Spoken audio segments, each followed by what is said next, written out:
এই শামীম ভাই, এদিকে আসেন। এই যে যারা কিপটামি করে টাকা পয়সা এই বালিশের চিবায় ঢুকায় রাখে, ঘুরে ঘুরে না, তাদের উদ্দেশ্যে কিছু বলেন। কিপটা কুটুরা মানুষ আছে না, মজাই পাইতেছে না হিসেবে। এই যে আমরা ঘুরতে আসছি এত সুন্দর জায়গায়, এই সৌন্দর্য কি টাকা দিয়ে কিনা যাবে? না, কখনোই না।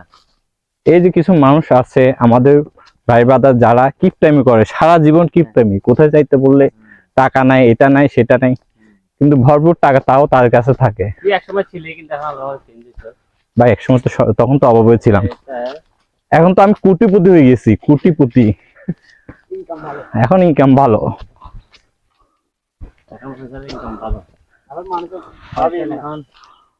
পয়সা এখন কোটিপতি। আসুন আপনাদেরকে দেখায় সৌন্দর্য চা বাগানে, এইদিকে যায় না, সাথে এরও দেখতে পারেন। ক্লান্ত, সবাই ক্লান্ত। আমরা কত ঘন্টা বাইক চালাইছি জানি? অলমোস্ট 6 ঘন্টা, তো 7 ঘন্টা হবে। হ্যাঁ, আমরা প্রথমে সকালে এখানে আসছিলাম, কিন্তু এই সকাল সকাল ওখানে এত সকাল খুলে না, তার জন্য আমাদেরকে ঢুকতে দেয় নাই। পরবর্তী আমরা সে জায়গা থেকে চলে গেলাম কোথায় জানি,